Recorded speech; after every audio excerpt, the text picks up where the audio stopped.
Hi, I'm Becca Otis from Five Lines Pottery in Indianapolis, Indiana. And I'm Ryan Durbin from RD Ceramics, located in Southgate, Kentucky. And welcome to Wheel Talk.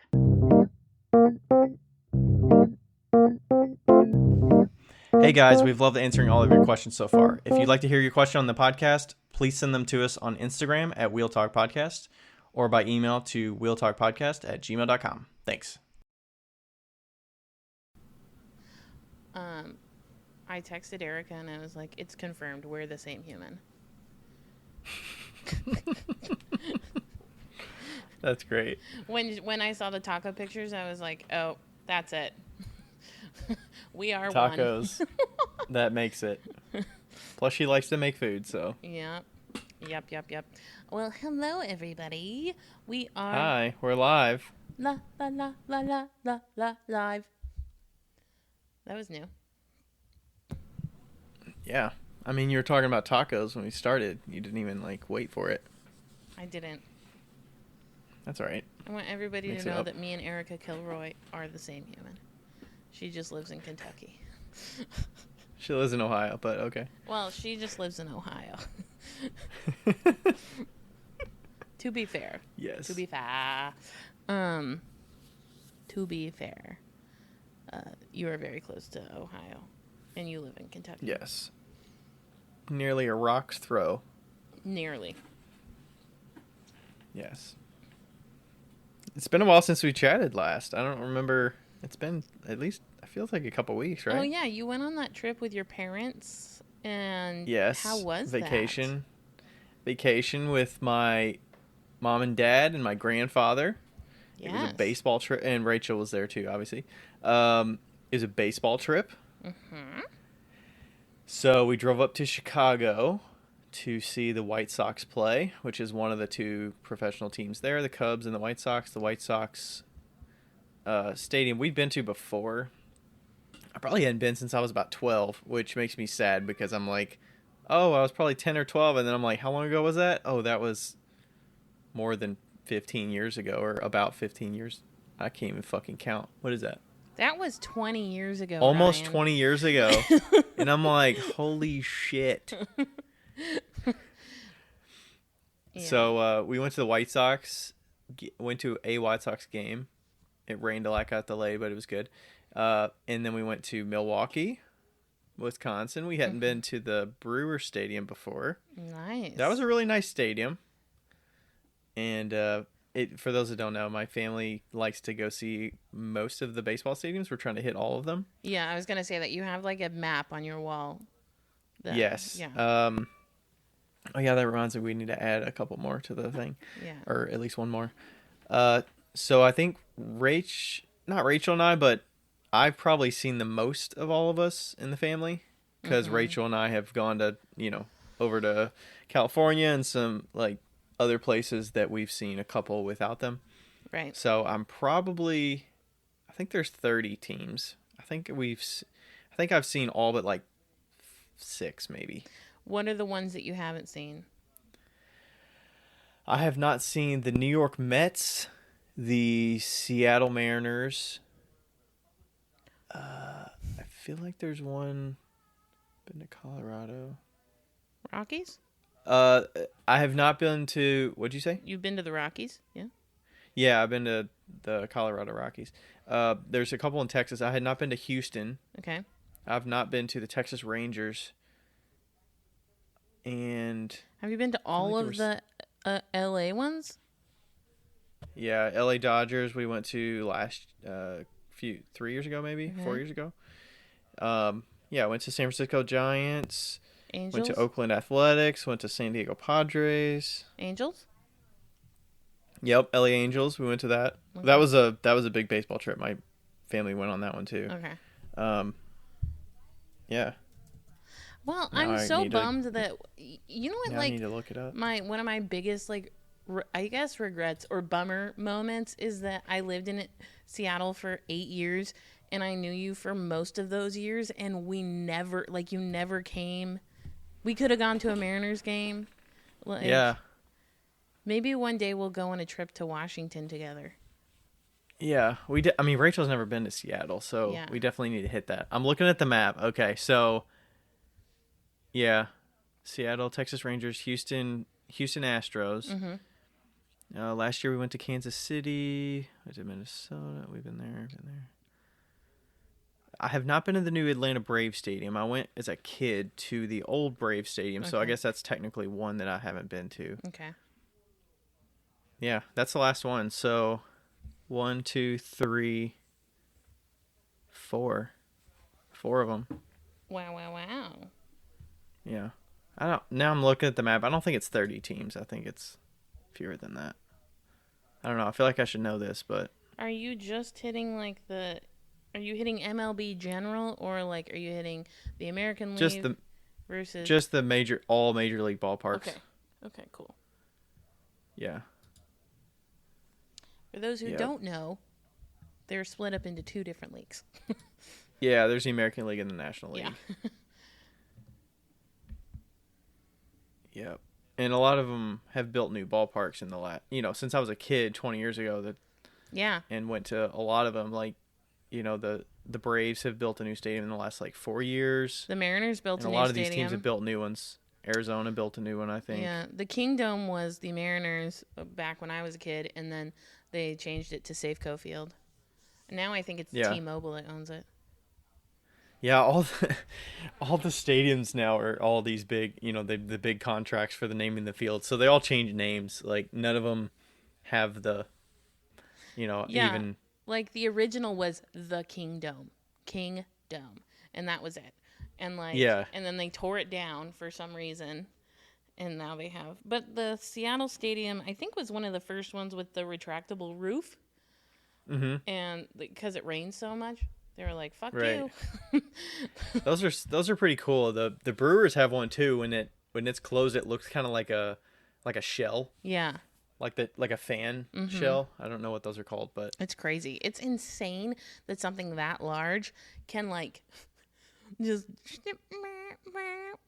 yeah, they had a whole room just for the opening and closing it. Yeah, it was cool. It was open that day, and the great thing about the trip was the weather was beautiful. It was That's awesome. mid 70s. Oh, it was perfect That's great. for the late June. Is part of your ritual, not ritual, I guess, but part of the experience? Do you guys get the food at the ball games? Is that part of the thing? Yeah, but I'm more of a traditional food eater. I'm just more like a hot dog, soda. Yeah, but I mean, in Chicago, a hot dog is that's it, I was talking about this at the game. I was like, so the Chicago dog specialty is, well, that's one of the things they're known for. But the Chicago dog is I don't know if it has to be a foot long, but it's a hot dog that has a pickle slice. Mm-hmm. It's got, I think it's got mustard and onions and a bunch of tomatoes and shit on there. And I'm like, I would feel bad waiting in line at the Chicago dog and just being like, can I just get a foot long with none of the other shit on it? And I'm just going to put ketchup on it. Yeah, I mean, I agree. I am like a simplest when it comes to hot dogs. I love just ketchup. Did I tell you my carrot story? I feel like I've seen some carrots on hot dog buns as a joke, I think. Okay. But I don't know this story that is related to you, though. A couple weeks ago, I was at the farmer's market, and and I was talking to this guy he owns the booth down the way from where I was, and You told me this. I don't know if it was on the podcast, but you told me. And he I hope I didn't tell this on the podcast. He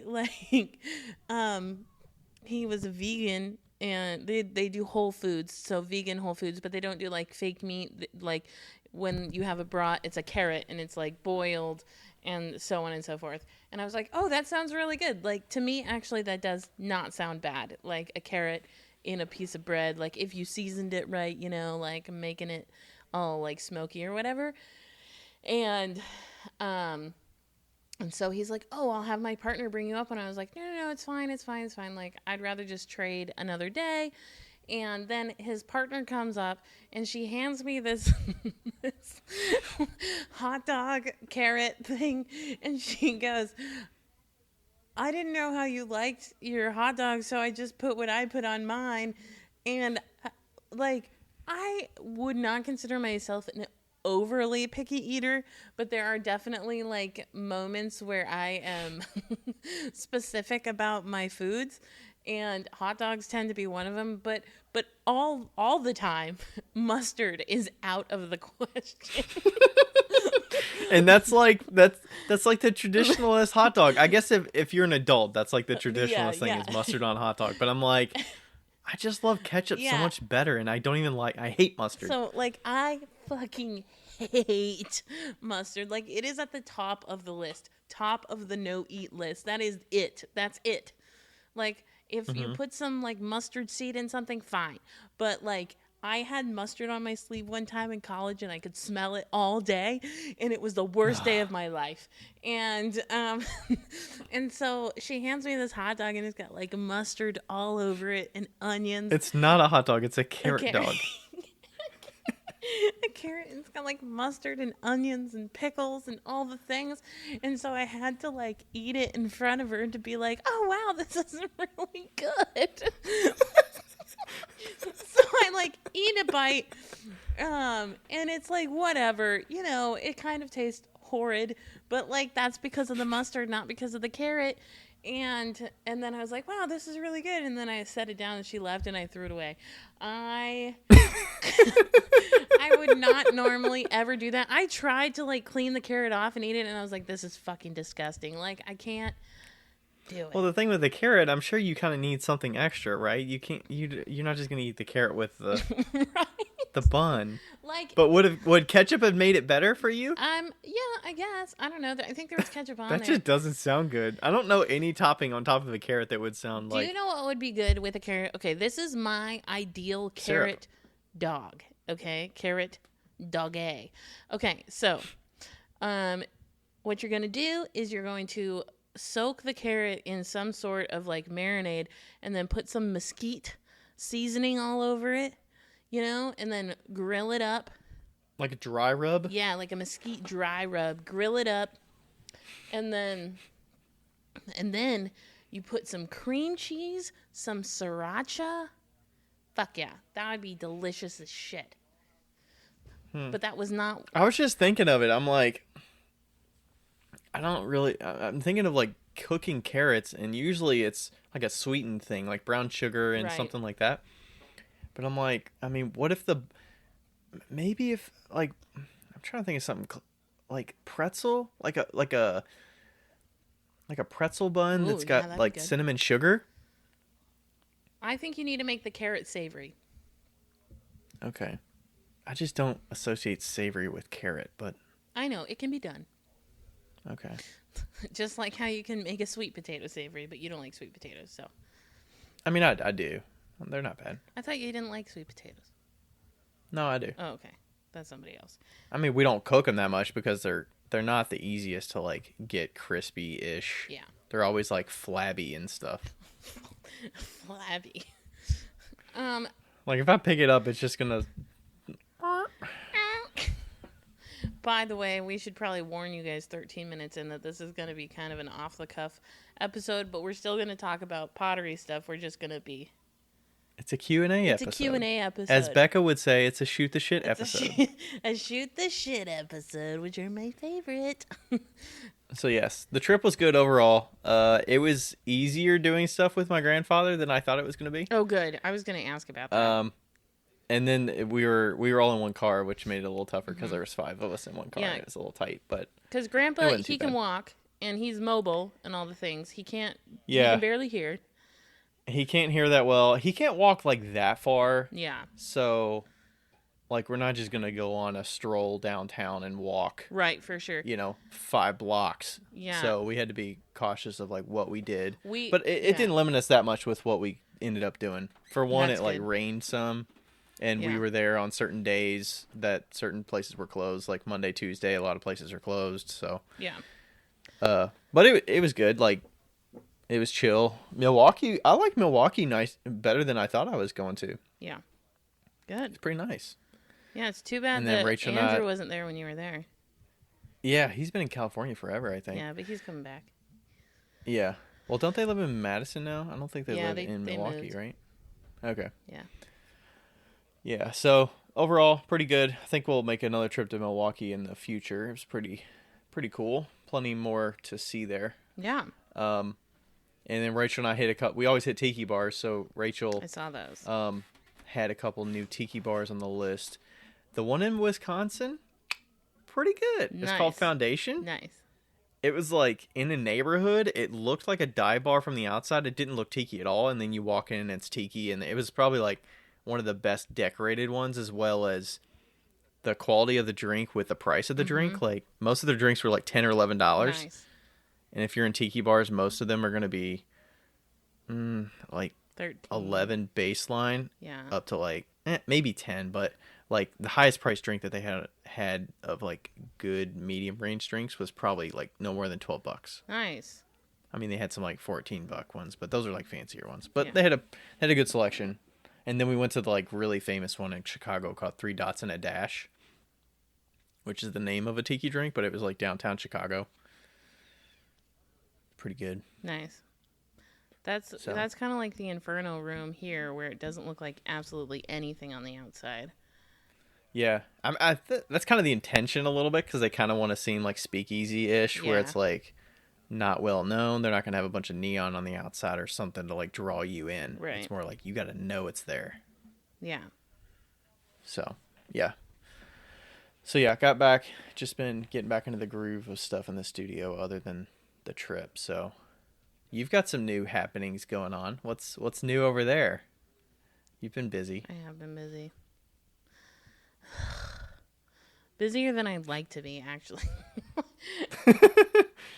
Well, you're not working like a set schedule, so it's probably a little bit I know. taxing. I'm trying to like get to a point where I'm like trying to work at a set schedule, because I'm really trying to like stick to my 4 to 6 hours a day and no more, which I've been doing pretty well. So I started doing consultations online. I'd kind of been like tossing the idea back and forth a few times over the years, and finally like kind of pulled the trigger, I suppose. Started the Patreon, and then I was like, I'm gonna do consultations, starting at $60 an hour, and it's an online through Skype, and I've probably done 7 so far. In like a couple weeks. Yeah, I had 2 today, 3 yesterday, and I want to say 4 last week, Wow, maybe? they're adding up. And those are those people mostly from when you first posted it? They're just scheduling it like a week later, Yeah, I'm kind of like... or do you have set spots for people to sign up for, or how does that work? No, I just set it up for like... I think I need to kind of switch it around, but being in the East Coast is kind of tough, because there's a lot of people on the West Coast, you know? So... I think a lot of those people were from the initial, from when Welcome to the Wheelhouse Pottery. She did a test one with me, and La Force Studio did a test one with me, and both of them posted like a kind of like a review. And Welcome to the Wheelhouse Pottery, her review was so fucking funny. And so like I've had like 4 Canadians. Like Nice. I'm like getting really good at my grams to ounces conversions. Oh yeah. Yeah. And so, but they've been really, really great. I didn't really know how it was gonna go. I was really nervous to do them online, you know. But honestly, they've been like super fucking good. Like, Yeah, I saw some mentions of you mentioned Skype, so you are recording them from what you've mentioned before they get to rewatch it. So Yeah, yeah, because I was going to do it. I was going to try and do a couple other options, but I realized that Skype was really the only option because I can record the whole thing and then they can download it and watch it later. Because, you know, an hour is a short time and there's a lot of information to go through. And I know that they're just like, okay, I'm going to figure this out. And then, like, probably when you get off, they're like, what the fuck just happened? You know? yeah. So, I mean, even when I'm like in something important and I write notes for a presentation, like I never go back to those fucking notes. yeah. But if it's a video, I mean, you could watch that or Right. listen And, to like, it see easier the than like. explanation of me doing something. But honestly, what's interesting and what I did not expect almost at all was how little I'm throwing in the consultations. Like, or the, I don't know. I don't Mm-hmm. know any other word to call them except for consultation. Like, I guess lesson. Consultation's good. Yeah. So, yeah, I do like one demo at the beginning sometimes. And, like, you know, it varies for everybody. But, you know, like today I did one with somebody and I threw 2 pieces.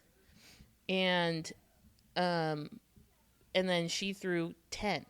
Like, you know. So it's mostly me, like, watching, like, really intently and being like, okay, yeah, go faster. Or push Mm-hmm. harder. Like, you know, like I think that I'm good enough now to be able to see somebody even over a screen and be like, no, no, no, move your thumb down a little bit, you know? So, Yeah. And is it easy enough to do that remotely with like, because push harder could be like push harder where, or right. is it descriptive enough where you can tell them versus like, because you can't like push on their elbow to like push a certain amount, you Yeah, know? no, it's been good so far. And what's been good is that most everybody that's I've done it with had pretty standard knowledge. There was one person that you know we just revamped her whole way of doing Mm-hmm. everything, but even then it wasn't an issue. Um, and yeah, I don't know. I was I'm just super surprised of how like effective it's been. Yeah. Like, Did you, I was just thinking about this when you mentioned the first 2. Do you have any kind of incentive if people share about it that they get something or save something? Or I was thinking like your pinch pot incentive, like if you share this, you know, or if you sign somebody else up, you know, you oh can my get. god, thank you so much for mentioning that because I promised pinch pots to the bowl people, to all the people that like shared stuff for my Oh yeah. update, and I'm shipping those out Before on you ship those Friday. out, you I better would get have those completely pinch pots forgot. ready. Anyway, um, Ship that shitty cup out too if you haven't shipped it out to whoever guessed Aletha's headset price. I'm It's on a sorry. recording. You got to do it. I know I should do that. Anyway, no, I don't have any incentive so far. I don't have anything to give. Um, You'll get it down the road. I'm sure there's something. I was just saying if you share it, maybe they get, or if they refer somebody, maybe they get another. Maybe they get $10 off their next consultation or something because they're bringing you more business, right? yeah. You know For what I mean? sure. Yeah, I But don't it's know. up, yeah, it's up to you how you want to, I, if you want to do something like that. But yeah, I'm definitely just like hoping for word of mouth right now. But so far, I think that everybody's been pretty, you know, pretty satisfied. pretty good. Pretty good. I hope that everybody's been fairly satisfied. Um, Yeah. but yeah, so it's been fun. It's really fun to just be like, okay, great, trash that. Let's do another one. Like, and then be Yeah. like, once they mess up, I'm like, great, throw it away, do another one, and like, like just be Yeah. like. I think they Super have to be direct. kind of a certain personality too to be open to, like, they're paying for your time, so they have to be kind of like a sponge a little bit of like willing to listen to what you're saying Right. and not fight it too much, right? Right, and like you can't start too soon, right? Like if you start like if I'm not done explaining something and you just start going, like you're never going to get it. You're never going to learn, you know? Mm-hmm. But if you just like wait and listen and like and then do, I find that that's the biggest thing in classes. Is that you're like, "Okay, now we're going to pull up our first poll," and somebody's already pulled up the poll And you're like, no, that was not the way to do it. Like, you didn't even wait. Right. They've got a fucked up, like, I was figuring this out in date night recently, where, like, they've already got, like, a bowl shape, and you're talking about, like, opening. Yeah. And they've already got a bowl shape, and I'm like, all right, now we're ready to do a pull. And they're like, how can I get a pull out of this? And I'm like, well, that's already to a state where it's wide enough that you can't get a pull out of that. Like, yeah, there's just like no chill. It's like, I'm ready. You know, so it's nice to have that chill, you know, to like yeah. be with people. Has it been people that are on this, like, side potters? Like, they kind of side hustling it? I think most for of the them most are part? side hustles. Yeah. Yeah. Yeah. And But I mean, you're making it more efficient so they could spend more time doing what they want to do, and as well as, like, make more money right, being more efficient, you know, like you said. The one today, I don't know if it is her side hustle, I believe. And she was like, I have hired you know, an assistant, and I just am working way too much, and I would like to make it faster so that I can take some time off. And I was like, great. And then I just I told her about how you can, like, not trim and then just pop in the bottoms with a bisque mold. Mm-hmm. And she was like, my mind is fucking blown. And I was like, see, then you can save hours trimming. And she's like, oh my God. Like, that is like a really satisfying, you know. And I don't even think that that's, like, a negative, that you're saying, like, you don't have to trim if you don't want to trim. Some people would say that's not breeding good habits, that you don't trim everything. But it's like, if that works for them, they're looking for more time to spend on their own, like, outside of the studio. So it's like, why fault them for not doing it perfect? Yeah, like, I think everybody else learns to throw it, trim it, you know. Yeah, I think what I told her was, nobody cares what the bottom looks like unless it's a dumbass potter who's, like, judging you already, so it doesn't really fucking matter, you know? Like, it doesn't matter. Yeah. I don't trim. Nobody fucking knows. Well, they do because I say it, but... As long as the clay's where it should be, and it's not, and the weight is distributed appropriately, right. then... That's like the other person today, I was like, my pieces aren't the same thickness from the bottom to the top. I was like, nobody's cracking my pieces in half. Like, who fucking cares? Like, yeah, they got a little, like, thickness on the base. I want them that way. Like, it doesn't matter. Yeah. And it's not noticeable when you're picking it up. No. It's just... Like, it doesn't matter if it's the same thickness on the bottom to the top. Like who fucking cares? Yeah, who's the judge here? It's like, do the customers like it? Yeah. Do they get good use out of it? Do they complain about the weighted bottom or whatever? Yeah. It's like, what matters is that before this, you had no idea how to get more than 3 inches of clay, and now you're at 5.5. So that's what matters, you know? It's like, I've decided, unofficially, that nobody teaches how to do a correct pull. And What is that? What do you mean by correct pull? Do you mean the right amount of pressure to get the most out of your clay, kind of thing? Yeah. Like, you know, like most good potters can do 2 pulls and that's it. Right? I don't think anybody's teaching that. That's what I've decided. I don't think anybody's teaching that, and that includes the people online on the YouTubes.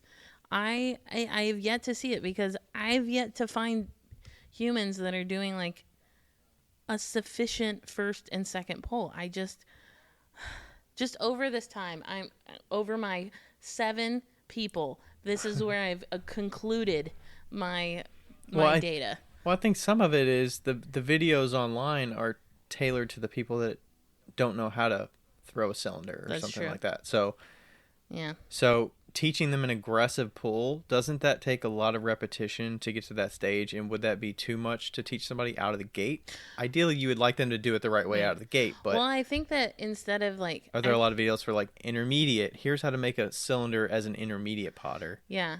That already has throwing skills. Well, and it's super hard to teach an aggressive pull if you're not watching the person pulling. Because, like, you know, you're watching somebody pulling, you're like, no, you still don't have enough off the bottom. Like, you're still not bringing enough clay up from the bottom, you know? Yeah, you're grazing over it. Right. And the only hope that I have is that you're gripping it a little bit harder on the inside. Right. And to get a little bit more lift. Exactly. And that's the difference between, I'm just having this like revelation over the last like couple weeks. That's the difference between like watching somebody throw and teaching somebody how to throw. Like watching somebody throw, you can pinpoint all the things that they're doing that they can fix, as opposed to teaching somebody how to throw where you're just telling them what to do and hoping they figure it out. Like hopefully you understand the like information that I'm giving you, you know? Mm-hmm. And hopefully you can apply that information. But like watching somebody throw and saying and like guiding them through it is a wow. Mm-hmm. I wish I would have known that when I was like doing classes, because I think that I probably would have just done individual hour sessions and done lessons instead. Yeah. And the people have to want to do that. So, I mean, obviously they're reaching out to you and paying you money individually. So they're not signing up for a class and they show up and they're hoping to have a fun time. Correct. Yeah. Or even if they're skilled, they could just be trying to get the time away to enjoy themselves and make some fun pieces. And they're not like honing their skills. Yeah. Anyway, that's my like big realization, is that it's been interesting and it's been fun. So where do people go sign up if they want to? Oh, my website. And 5 Lines Pottery, number 5. The number 5 Lines Pottery .com, and it says book now on the menu. And it's just set up so that you put in all your info and then you ask me if that time works for you, and then I say yes or no. And then are they all 1 hour sessions, or are there 30-minute ones? There's 30-minute verbal consultations, so like if you have questions about certain things, or if you want to critique on your pieces. So I started doing that, but nobody's really doing that, which is fine. And then separately, we need to do that like audio critique with people if they want. Yeah. And then there's the throwing consult is an hour. And so far an hour has been enough time. Some of them I wished I would have had like maybe an hour and a half, but yeah. Mhm. They can always come back for more. Indeed. Yeah, maybe I'll start like a little. It would be fun to do like a weekly one. I have to figure that out on the Square thing. Like, I wonder if I could do like a weekly. Oh, like a class session? Yeah, like with somebody, just do like a 30-minute, like, hey, how are you doing with this? You know, and like focus on that. I was thinking you meant like weekly. I'm going to talk about a certain thing and you can join in and ask questions or something. No. And they pay for that time. Like a workshop, but it's like a weekly workshop. No, I was thinking like a weekly lesson almost, where you get like 30 minutes and you know, like let's say you really want to work on pulling or then moving up to larger amounts of clay. And so, because then people can like practice and be like, okay, this is how far I've gotten. And like, let's move to the next step. So it's like 1 pound of clay. See how tall you can pull this 1 pound. Yeah. And then you do it like 6 times or something. Right. Yeah. Okay, cool. So that's been happening. Oh, and I might like go places too. Yeah. Get some travel in. Yeah, somebody Get some offered personal consults. Yeah, somebody wanted to take me to Colorado to do a personal lesson, so might do that. Nice. Insane in the membrane. That's what came to my head when you first said that too.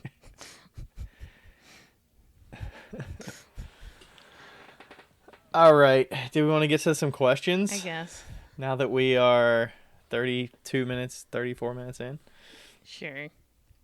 All right. This first one's funny right out of the gate. This one's from Brutus Maximus.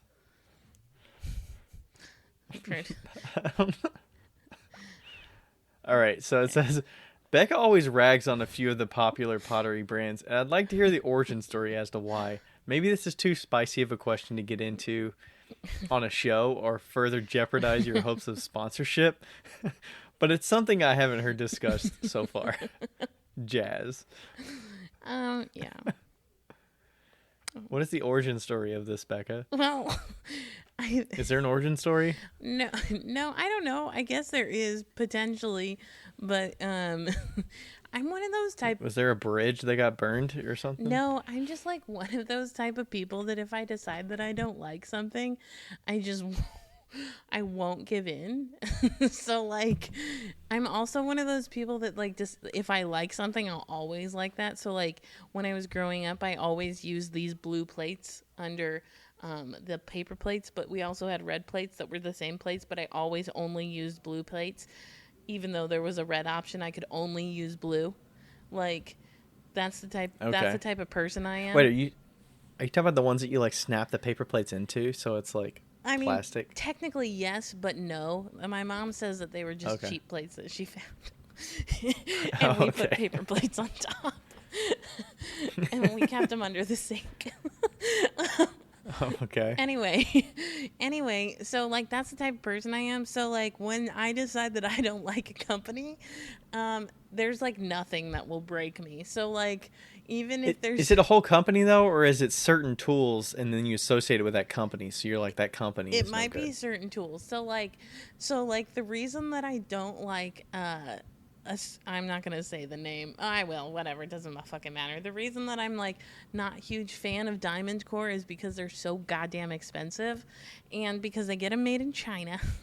They're made in China. They're super expensive, and because they have the lock on the entire diamond industry, it is almost impossible to find other ones that are like just as good.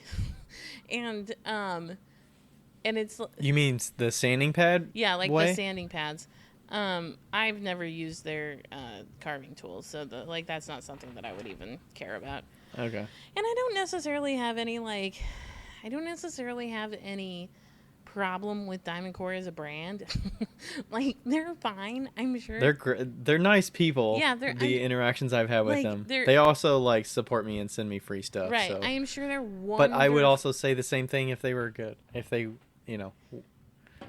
I feel like I would still be nice to them. Yeah, like I am sure nice they're wonderful people. I'm sure they're like wonderful. But the fact that I decided that they were too expensive 4 years ago means that I am like not. Like, What about respect for the marketing, the business?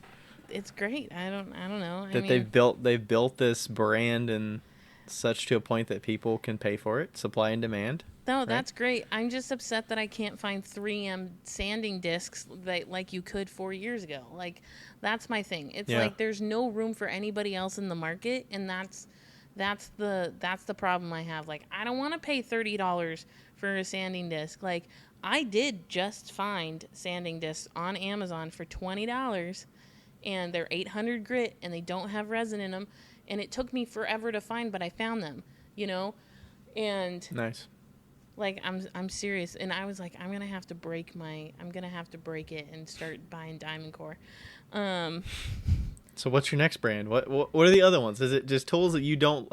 Because there's been other ones that have been the functional reasons of the tool. Oh, that is the Giffen grip. Okay, and also somebody was like, "Don't judge me for using a Giffen grip." By the way, I use a Giffen grip. I am not against using a Giffen grip. I just think that it is a poor design, and it hasn't changed in years. Like.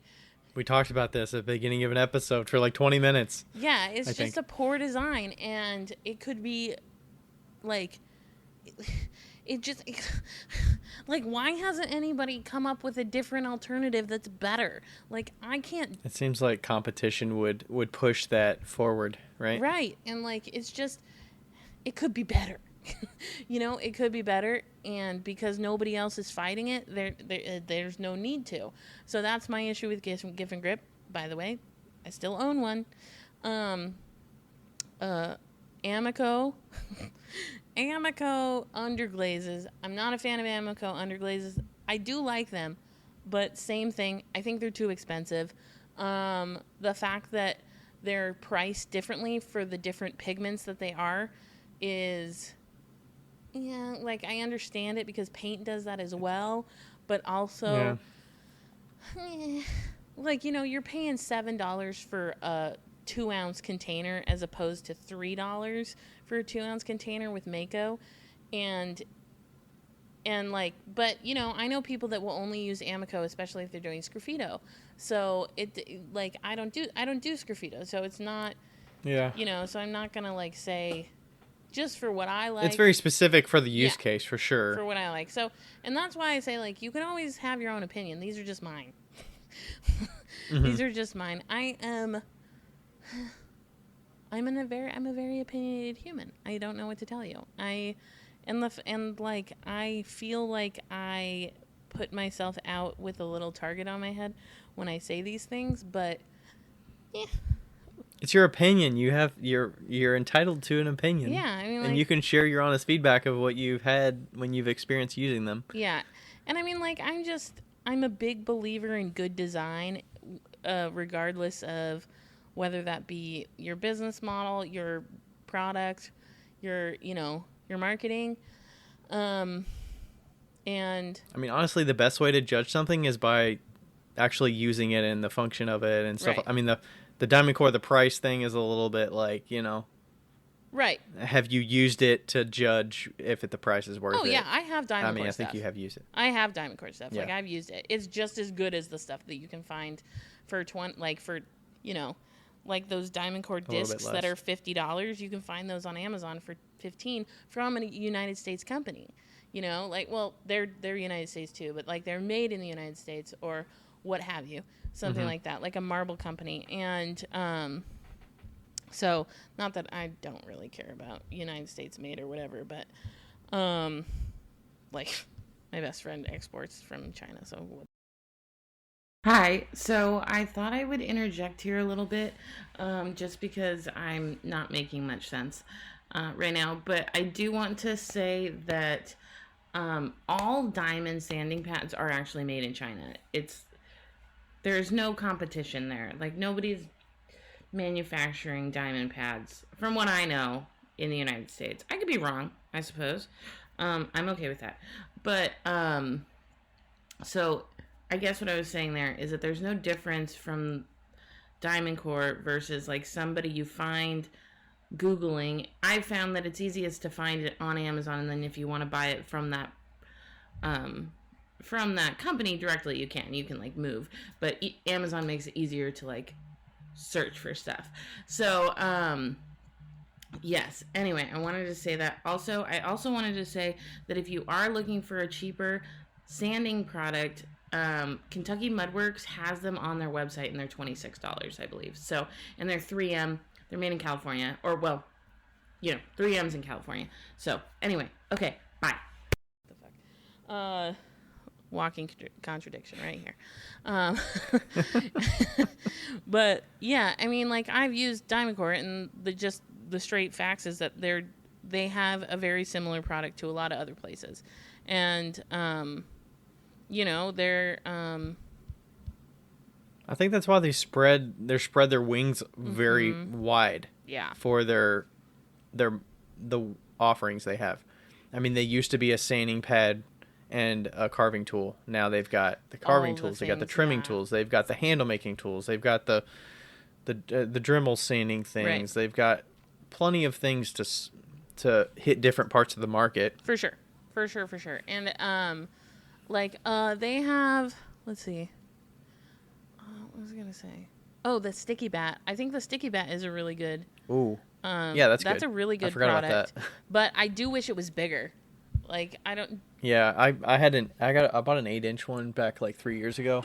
I wish I bought a 12-inch one, I think. Do they have a 12-inch one? I think they have I think there's one between an 8 and a 14. Okay. I know there's a 14 one that's like attached to a bat, but I think there's one in between them. Yeah. Yeah, so. And I was like, I already spent.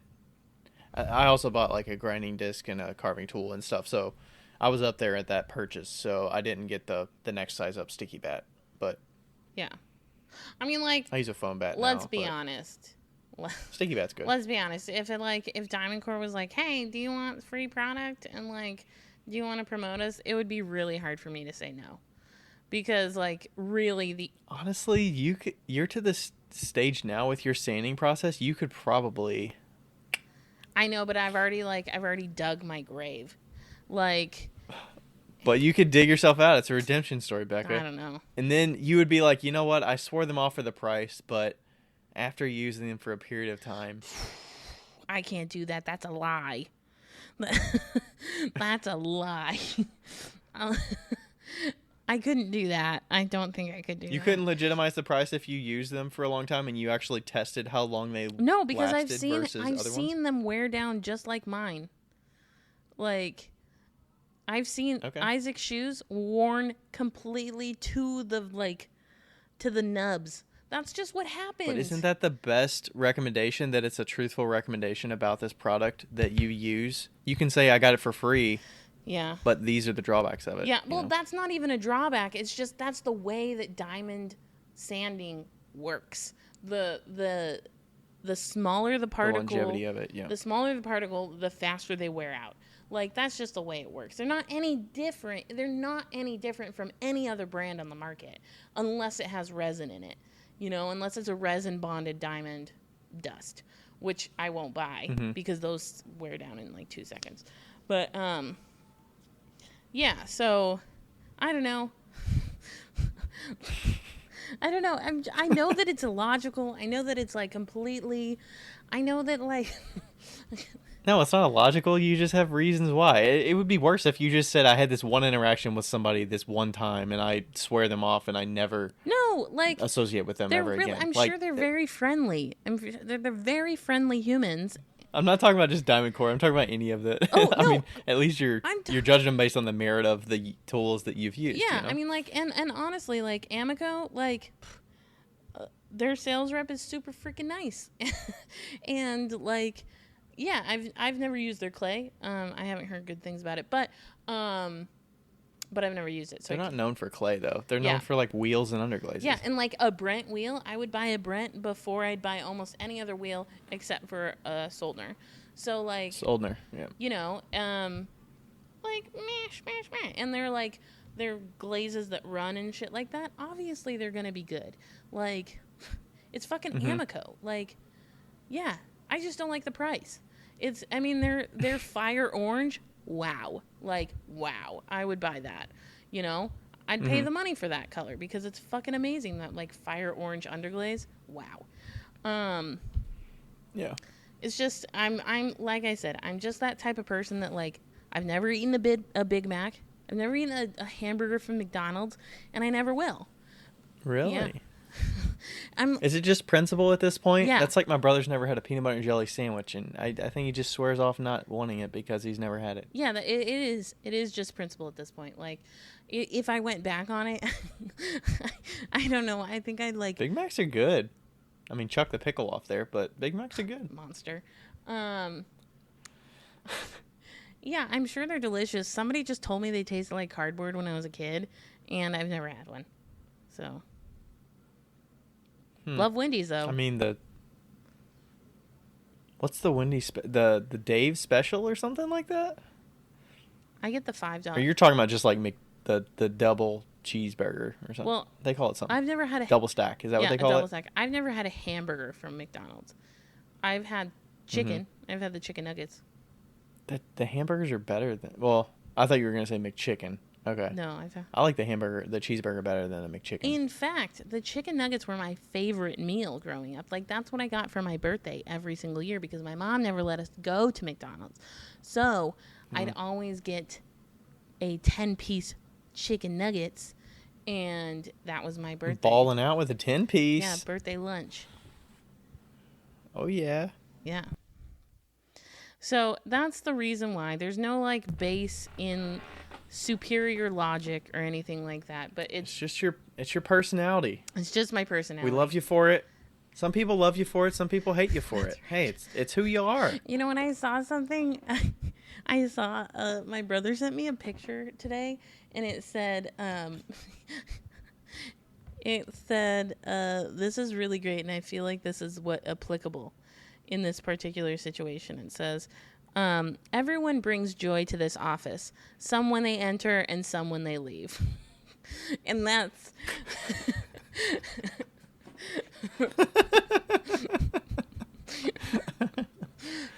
That's great. so, yeah. Anyway, I don't hate the companies. I just, the products, some of the products I'm not a fan of. So if you want an honest product review, I'm here for it. Hey, maybe you have a future down the road of being an honest reviewer of products, and Joe sent me one of send his you products. Joe sent me one of his tools to review. His foot cutter thing? Yeah. What did you think? Well, I sent him this like whole thing. Old Forge Creations Joe, right? Yeah, Old Forge Creations Joe. He sent me his metal footer tool, and first of all, it's fucking lethal. Like, it is so fucking sharp that I almost cut myself on it 5 times before even using. I think they're like CMC milled or something. Yeah. They're intense. Like, the quality is insane, and it's one size on one side and another size on the other side, and they're like marked and everything. His design is impeccable, but I wouldn't expect anything less from him. And the only thing that I had an issue with, I liked how it cut. The only reason I wouldn't use it, if I wanted to use a footer tool, the only reason I wouldn't use it is because it would cut my bats. That's what I was wondering, because it's so sharp because you don't want it to grind down, which is right. Like, you know, the wood ones, they sand down with use, but the metal ones are too sharp. Yeah. You know. So, and I was like, I'm very particular with my bats, as we know. So that's the only reason why I wouldn't use it. Like, other than that, great product. I do believe that, like, if you have a high splash pan, though, it's hard to get, like, down at the, like, if you had a wide bowl and a high splash pan, it would be hard to get in to that space just because the splash pan would get in the way. But other than that, yeah. Okay. Yeah, so that was the only thing. I was like, I'm not going to use it just because it's not going to, I'm not going to ruin my bats. Yeah, but it's not necessarily a tool for you. Like, I don't see you using a foot tool ever. No, I wouldn't use a foot tool. So it's not my cow, not my thing. So.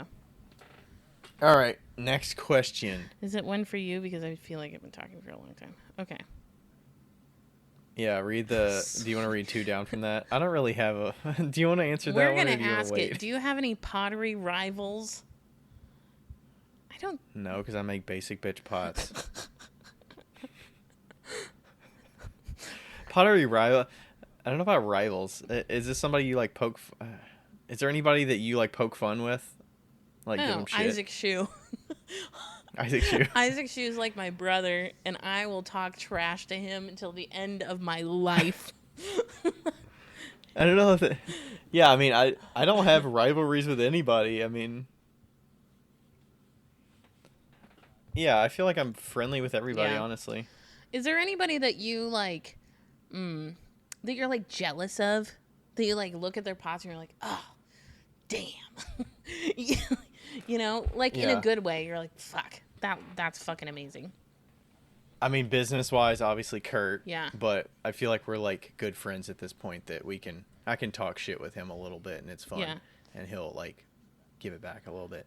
But like form-wise, I mean, some of the people that just do these so intricate work, like Rene Lepresti, is like the amount of detail is so spot on. It's like I really am jealous of just being able to have that artisticness to the work of like putting so much attention and detail into each piece. It's like a work of art you're looking at, and it's something that I really like respect for sure. Yeah. Or like some people that do amazing atmospheric work, like fired work, where it's like it's such a simple form and the results that they can get from an atmospheric firing, because I just love atmospheric Right. firings, wood firings, soda firings, and I'm just like, oh man, I really love that. You're basically like- jealous of anybody with a wood kiln. Man, I am gonna get up to Trevor's studio and do a soda firing with him at some point. I need to get some cone tin Yeah, clay. we should do a group chat and like just plan it. Like we need to plan it. Yeah, I was in the market for getting some cone tin clay, and I did not find the right one just yet. So I want to make sure I pick the right clay before I dive in there. Yeah. But yeah, that kind of work, and then some other people that's just like, I really appreciate like simple pots as well, like hand built things that are simple. Like Justin D'Onofrio is another guy that I really like his work, or Dallas Wooten is another one where it's like really simple colors, but it's also like bright and vibrant. Like, I don't know. It's just like people that like drive you to say like, oh, like simplicity works if you find the right balance. And it makes me feel like I'm like not like I'm so inferior of like just throwing a pot really simple and throwing dipping a glaze on it, and it's like, oh my gosh, their pieces are so amazing. Yeah. But it's like there's markets for all the different work, you know? For sure. So, is there anybody like that besides Isaac that would, you know? So like, I don't know, that pushes you, or that also like makes you really like okay, so I know this is insane, but don't you okay, words, Becca, use your words. Okay, I love when I find potters that are just like so free, you know, like how you like the soda firing. I love it when people are just like, they have that like don't give a fuck attitude that is just like, oh, the rim's cracked, don't care, selling it for $50, like, you know, like so I found this potter in San Pedro when I went probably 4 years ago to visit Jen, one of my really good friends, and her name's April Adewall, and she makes these like beautiful rainbow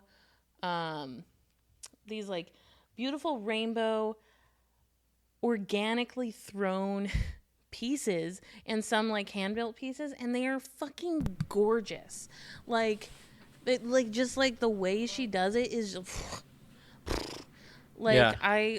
That plate is my favorite plate to use without fail. Like, I broke one of her plates in the oven because I put a piece of cheese in the center of it. It was like my fault.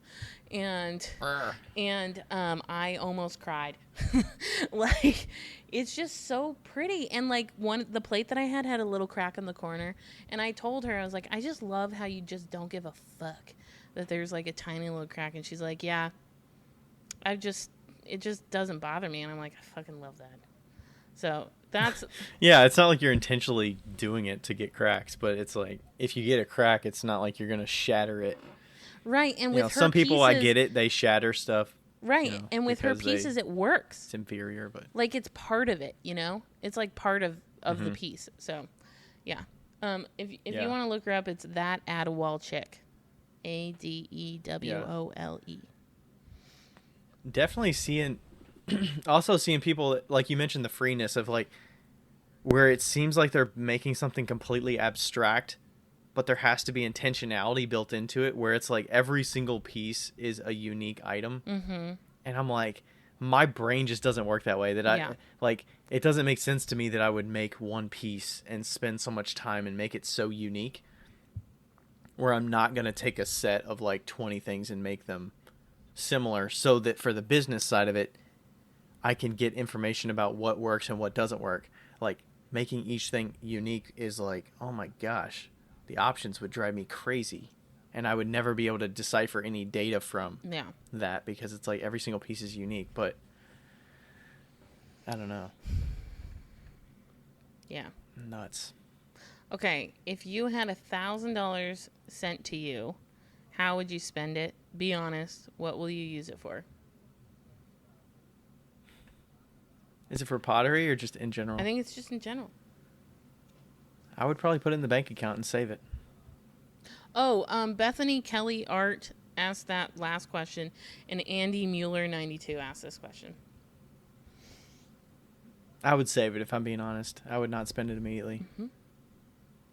If I was forced to spend it, I feel like I wouldn't feel guilty buying like advancer shelves.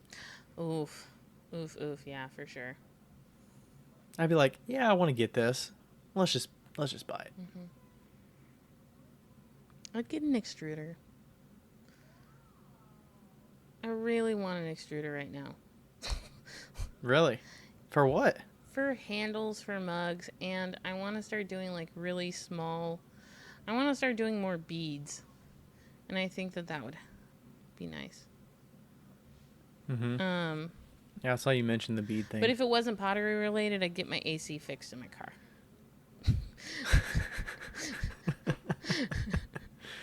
Oh man, if it wasn't pottery related. Oh shit. I'm trying to think of what needs to get fixed. I'm very practical with my spending. Like $1,000, I'm gonna fucking spend it on something practical as hell. I'm not gonna splurge, honestly. I have no idea. I have to be honest. I have gotten handed. I was actually just telling somebody this. I've gotten handed $2,000 before from somebody, and the only frivolous thing that I bought with that $2,000 was a $200 couch. Ooh, I know what I would do. Well, I don't know that I could get an Eames chair, like the black and whatever chair for $1,000. That's not gonna happen. You could probably find a used one, like a used. Oh man, we saw a used Eames chair, the one like I like, the ottoman and stuff. It was a cream color though. It wasn't black, and it was in kind of pretty used shape. But it was like $1,000, I think. Yeah, that's. Or like 5 or 6. It was less than $1,000. It might have been less than $1,000, and I was like, that's a fucking steal. It is a fucking steal. When you see them, they're like at least 3,000, like in good condition, or 5,000. Okay, I feel like this question really needs to be like set in a scenario, because if somebody like dropped $1,000 in front of me at like a furniture store, wow, like find me a fucking mid-century modern couch, like fuck yes, like yeah. What's like an answer that would be like really make you look good? Because my other answer would be like buy a piece of art from somebody, or like buy a bunch of pieces from different people, like things that I would not want to spend money on, like buying a $150 mug or a $300 mug or something like that, where it's like you're paying it forward. That would be like the ideal one that would be like paying it forward, sort of. Oh, I'd drop $1,000 on a painting in a fucking second, but I've already done that. So I feel like we need to spread the love around. I can't spend. But we're being honest here. This is us being honest. I know that's. Yeah. Man, I dropped a $1,200 on a painting that I still haven't gotten yet. Last year, I probably will never get the painting, but that's okay. Yeah, I was like, "Are you going to get it?" Probably not. He was in a tough spot, and I was like, "Hey, I'll pay you $1,200 to paint me a painting." And I don't know if he'll ever finish it, and that's I'm just never the way it like. is. It's fine. It's so tough. There has to be so much attachment to the person and what you're getting for me to like even want to spend more than like $100 on something. I don't know. If it's a piece of art like that, like a mug, I'm gonna get used to that, but like a painting or something like that, it's gotta be pretty special. Yeah. For me, but yeah, for sure. Well, no, not for sure for me, but for sure for you. Is yours like capped by the wall space? It's basically. Like, do I have wall space? Yeah, that's where I'm at right now. Like, I'm like, okay, I have one more wall. Could you imagine, like, you have based on this apartment, you have until you leave this apartment to fill that wall. It's like, this piece has to be pretty fucking special to fit in that one spot. I know. But you're also a person I feel like you could cycle them out and it wouldn't be a big deal for you. Yeah, I've been, not that I'm considering moving in with said Vegan Joe, but I like whenever I go to his house, I look at his walls and I'm like, these aren't big enough. Like, I just, You're gonna have to move up in square footage of wall space. This is not gonna work. I'm gonna need a fucking warehouse or something just to show my fucking art. Like, these just aren't big enough. I'm sorry. I'm gonna have to put my art on the ceiling. Not, like I said, not that I'm considering moving in with anybody, but like, that's what I think about when I go to somebody's house. That has to be a consideration. Where is my wall art gonna go? Yeah, I mean, like, I'm not gonna put it in fucking storage. Like, it makes me happy.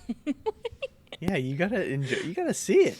That's why you bought I've it. got like a 5x4 foot painting. Like, where the fuck am I gonna put that? You need like a wall divider or something. I know. Like a room divider. You need like a studio apartment that you can like put up walls that are just like there so you can hang paintings on them. I'm always gonna need a studio so that I can put my art up. Yep.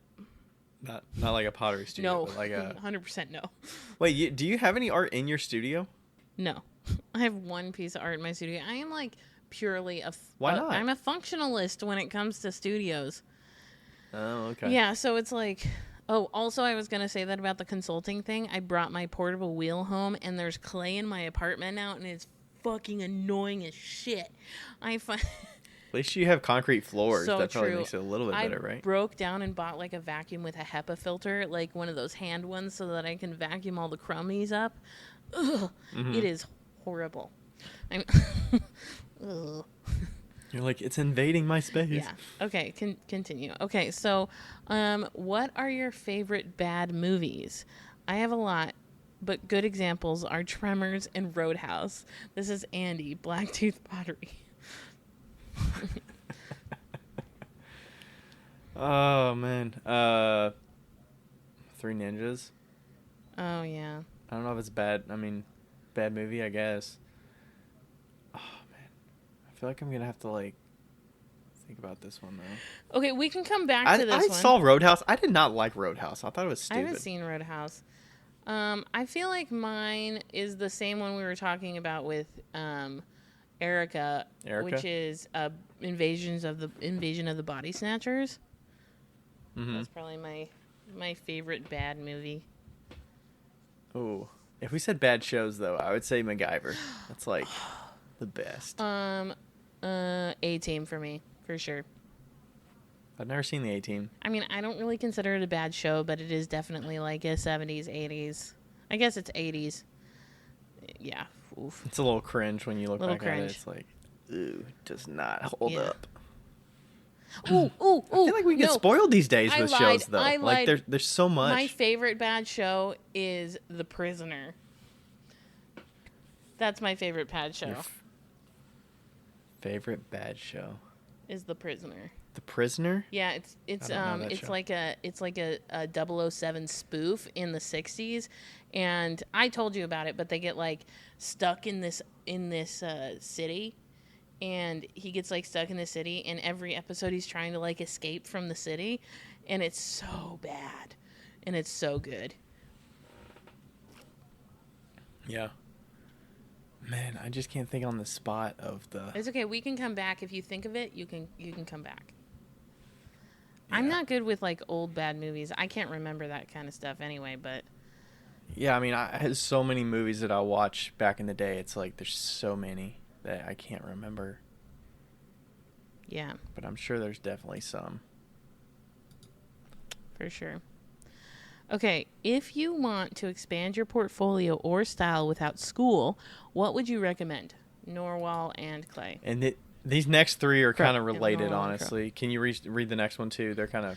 Will you talk about continued Overlap. education? Where do you go to keep learning? Also, what are some of the most valuable things you've learned from the other potters since starting? Or from other potters since starting? That's Rad and Sad Art. Oh, they just messaged me. Rad and sad. Rad and Sad. Yep. Do you want me to read the second one? The third one? No, we can kind of book in the third one. Okay. So expanding your portfolio style without school, and then continuing education and keep learning. So, yeah, I mean, I do think some of the workshops are good, Workshops are great. where you can find local studios and go to them, and you can get one on one with people and understand how they do their process. I'm more of a watch people's technique and see how they're doing something, and like, see the intricacies and ask them. I like being able to ask questions always, so that's definitely a way that I would grow more. I personally don't get as much from like YouTube and stuff like that, but that sound is from me, by the way. If you're hearing that, I saw you fiddling with your thing over there. No, you're just too loud. Okay, there we go. Yeah. But yeah, I think the workshops. I haven't been in a studio like learning from anybody in years, because I'm kind of I was to a point where I was just like, I know what I want, go. I know where my skills are, go. And I'm not somebody that's always thriving to like find new things and get inspired and stuff. Yeah. But we're also both very visual learners. Yeah. So, like, when we learn, or I don't know about you, I assume this about you because of the way your mind works, but when I learn, I watch a video 4 times and I'm like, I can do that. You know? I'm trying to move this thing, sorry. Wow, Ryan.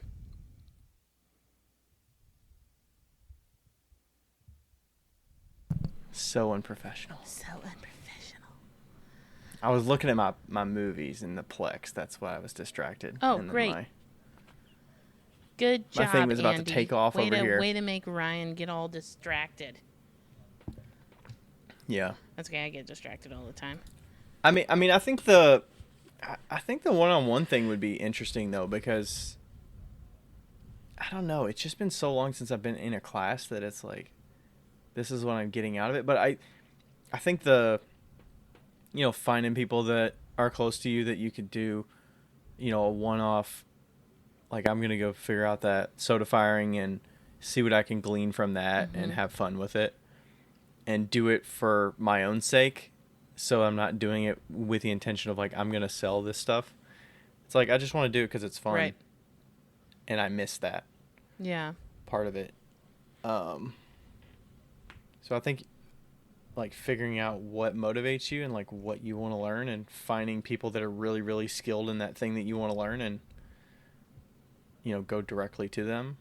Or if there's a studio with somebody skilled in a certain thing that's like focused, you can go that way too. Yeah. I'm going to recommend something also a little on the flip side, because I know you're looking at this very technically, and it says like how to expand your portfolio style without school. I would also say, like, really, if you can not research per se, but like look at as many pictures as you can in the style that you like, because I really think that if you like a certain style, that style will like kind of, that's what you're going to be doing regardless. Like, I like mid-century modern. I've always liked mid-century modern. And so that style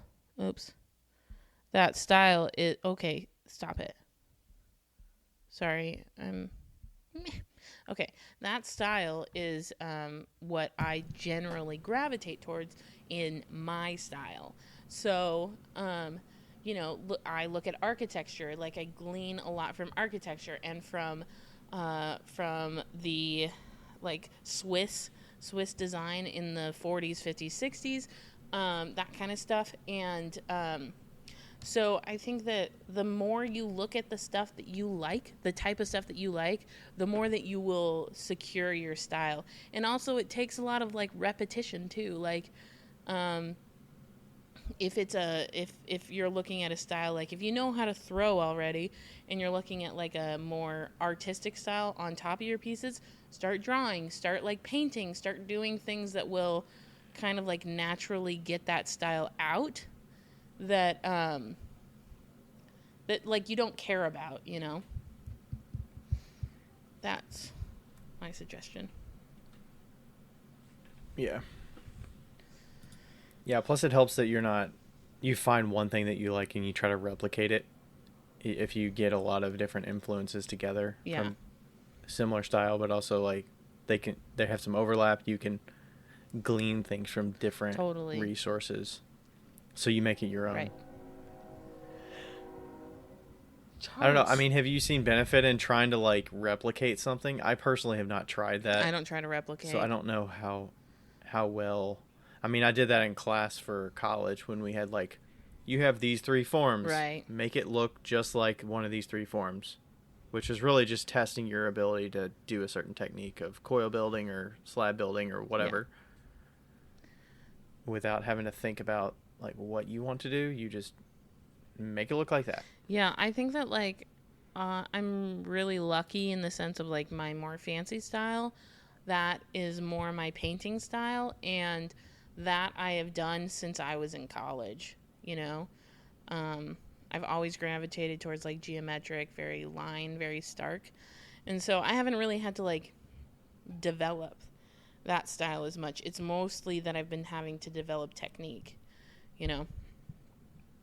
So, yeah. And then as far as like, you know, the basic bitch pottery, it's like, I don't even know if it was a style. It's just like, that's what was available to me. It's not even that I liked it. It was just like, people seem to like this. I'll just make this shit. I'm not going to use a fucking rib because that takes too long. Like that was really the indicator of the style. For sure. What about continued education? Where do you go to keep learning? So, like what you said, yeah, I think workshops are really, really good. Also, there's a ton of people that have been doing like master classes on throwing, and like Matt does that glaze. What is it, Matt Katz? Matt Katz does a glaze class. Oh yeah, that would definitely be something I would recommend if you want something that specific. Like you're not going to be able to get that kind of a class at just a random studio. Yeah, and Danny Meisiger does the Patreon.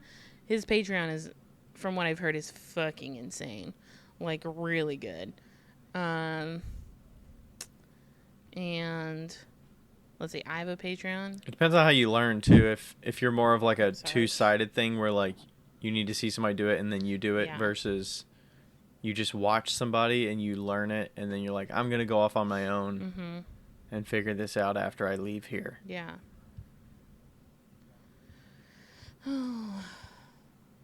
Learning styles are a lot of things.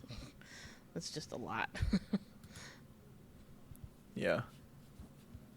Did you have some things that what are some of the most valuable things you've learned from other potters since starting? From that, I think it's just like seeing that somebody has an interest. I think it's good to just have an idea of what people do in their techniques, so that if I ever come across an issue or something where I want to experiment in that, or see if their use case is applicable for something I'm trying to do, I think just having them as a resource to like ask them a super basic question for something that they already have been doing for a long time, instead of having to go through the process of figuring all that out. It's not like I'm trying to like, do the same thing, but it's like something about plaster. I might ask Heidi or Kurt or something. Yeah. When it's like, that's their everyday. That's like muscle memory for them. Yeah. Or if it's slip, I've asked like Parker Hunt, which is the guy that did a lot of slip work, and he's up in Indiana, I think, and does a lot with like dipping slips. So I was like, hey, how do I've got this slip, can I water it down to make it dippable, and like what properties go into that, what materials should I use and stuff like that. So it's like having a list of people to go to as like experts in certain things that you can. Yeah, but also I would say that we're like already friends with a lot of these people and like super friendly. I know that sometimes it can get overwhelming, to be like asked, like not everybody's like us, right? Like not everybody's like when you get a question, you're like, oh yeah, let me answer that right now, you know? I think it just depends on what kind of how you frame it. Yeah. If you come at it being like, I want to know this, but if you have some sort of rapport with them a little bit, or Yeah. you approach it in a way that's like makes it easy for them Mm-hmm. as an answerer. Or show that you've been testing it and like that you've actually done some research beforehand to Yeah. warrant the question, like if somebody came to me and was like, hey, where do you buy How do you make a plaster mold? yeah, how do you make a or how plaster do mold? you know? And they hadn't Googled it, I'd be like, come on. Like Yeah. Do the basic do stuff. the basic. But I would say that the most valuable thing that I've learned from other potters is studio setup and like studio like practices, I feel like whenever I go to somebody else's studio, I come back and I'm like, I should change that, and to a point where it's finally gotten like a really good, nailed down. But like, when I went to Rebecca's studio the first time, I was like, wow, like that changed everything about what I was doing when I was doing hand building. And when I go to Josh's studio and he's got those fucking rolly carts with like, under his glazes, like, and it just changes everything, like just the way that people do things, or even going into somebody's studio and saying like, oh, I'm never doing that. right. like It's like that's inefficient or something, right. but you don't want to like tell them that. But it's also like, hey, you should come to my studio sometime. Well, yeah, but like, you just we were talking about I was talking about this with a friend today. Like, I love learning from other people's mistakes. Like, so I don't have to go through it, but they messed up. So I'm like, oh, that makes sense. That I would have never thought of that. I would have never thought to do that, and now I'm definitely not going to do that. Yeah, so that's what I feel like I've got the most value from, for sure. Like, especially when starting my own studio, just gleaning off of where I started, and how that studio is set up. Yeah. Okay. I'm clicking those. All right, I figured out my movies, by the way. I'm ready. I wrote a few down. Okay, so one of the ones that's like one of my favorite comedies back in the day was the movie Waiting. Do you know that movie? Okay, it's got Ryan Reynolds and Justin Long. Okay. It's kind of like do you know the movie Accepted? Yeah. With Justin Long and Jonah Hill and stuff. It's kind of like that kind of comedy. Okay. But they're like servers and stuff in a restaurant, and it's basically running the gamut of like a night in the restaurant. Okay.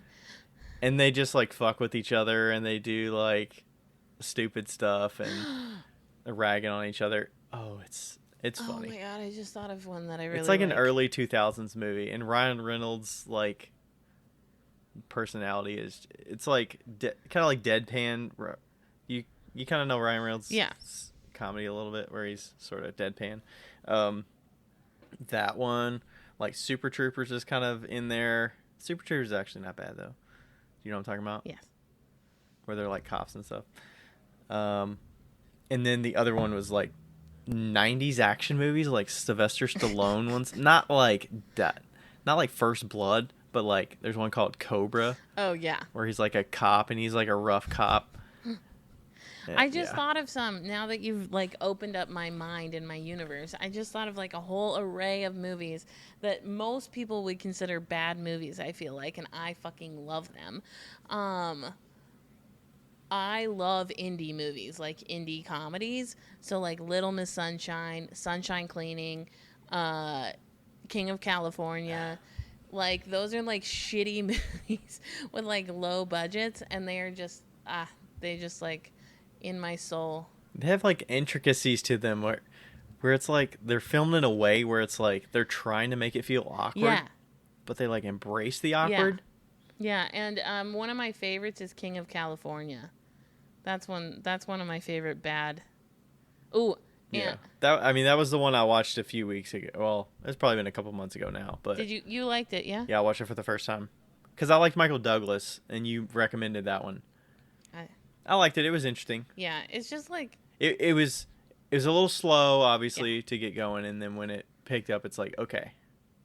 Like, yeah. yeah. Yeah, I don't know. I just love like indie movies that have yellow covers. Like there's just something about them. I haven't seen Little Miss Sunshine in so long, but I feel like I wouldn't like it if I watched it again. Oh, I definitely would. Oh, and Napoleon Dynamite. Wow, wow, wow. Yes. That one was a classic back in the day. Yes. Tina, Eat Your Food, and Uncle Rico. Tina, eat your food. Which I could throw a football over them mountains. I don't think of those as Vote like for bad. Pedro. Like I think of like bad as like action movies in the 90s, you know, like but I guess some people would consider Oh those yeah, bad. I mean those fucking 90s action movies with like they have the really big names like Sylvester Stallone and they got like Arnold Schwarzenegger, and then they've got this like B-rated like supporting cast woman or something where it's like they're not a star but they're, you know, supporting, and the storyline is terrible but most people are coming to watch them because the main character's in it, and it's just a bunch of action for action's sake. Yeah. And the storyline's kind of shit, but like those, I love those. I've been watching the original Star Trek recently, and wow, they're so bad, and they're so bad, and the acting is horrendous. It's so bad. The only good actor is Spock and Scotty, and but like it's just, I don't know. It's just so funny to watch the women. We're like, and they're like flailing all over the place when people are like trying to fight them. It is hilarious, and watching them trying to fight, equally hilarious. Ugh, magic. Magic. Yes. Okay. This next one's kind of related to the last one, but it's also like so it says, I would like to stay anonymous, please. I've always wanted to do pottery since I was a teen, and I was finally able to attend a class just recently that wasn't very good for me, but I was able to find some answers on YouTube to the questions I had.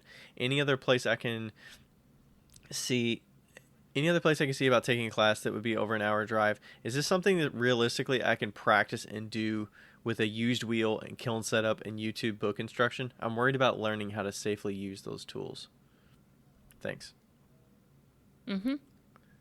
Like, how far can you go in your own studio learning on your own? Oh my God, so far. Half the people that I did like the one-on-one consultations with this week were all self-taught. And they all had kilns, and they all, like, you just have to take it at a realistic approach. I feel like I'm basically self-taught. Like, I learned a little bit in college, but I did not learn anything about kilns. I learned all of that on my own. And Right. The kilns for sure. Like, take a class that you can learn about kiln firing. I don't know a lot of them out there. yeah, I would say, you know, I watched a ton of Simon Leach's videos on how to, like, pack a bisque, how to pack a glaze. Yeah, and I would say, I feel like it's something that, is it because it gets breezed over because it's like so simple, but it's like I think so. not enough content for a whole class? I think so. Is that Or why? it's just not interesting. Or there's so much variation in kilns? Yeah, it's just not interesting. Also, I think that you could probably just get a wheel. What I would say is get a wheel first. Don't get a kiln yet. And just kind of like use clay and you know, trash it for a while. If you're good with that. A lot of people aren't good with that. I'd be fine with it. Just like throw. Or if you have space to, if you have the shelf space, then maybe you keep your favorites and trash the rest. And Like keep one of each session and then reassess at the end of the week or whatever. And then just kind of like keep practicing. And if you are confident that you want to keep doing it, then maybe get a kiln. But kilns are expensive, so you know. And there's expensive to buy the kiln as well as just setting it up and making sure it works with your electrical and all that shit. Like, Yeah. There's a lot that I goes mean, you could always inventing and fire it in a bucket, like in a barrel, do a barrel firing. Like, but we wouldn't yeah. I recommend mean, that's that. not going to be very functional, but Wouldn't it's recommend that. decorative. But yeah, so I think that it's very realistic to learn on your own. You just have to be, diligent and mindful, you know. Mm-hmm. Because it's hard when you're on your own to like set expectations and like know if you're doing something right Mm-hmm. or not, or how to do it better, because there's nobody guiding you or double checking Right. you, or And that's like, how do you know what it should that's look the like? case of like, then you get like a one-on-one session with somebody, like what I've been doing. That's the case in the case of that. Like once you've got at least a certain height or whatever, you feel like you're confident, then you get somebody to say like, yeah, you're doing that right, you're doing well, or no, this is wrong. Because you could probably stagnate kind of easily if you don't really know if you're going on the right track Yeah. or not. Okay. All right, next one. Is it necessary to age your reclaim? If yes, why? From J Junipers. No.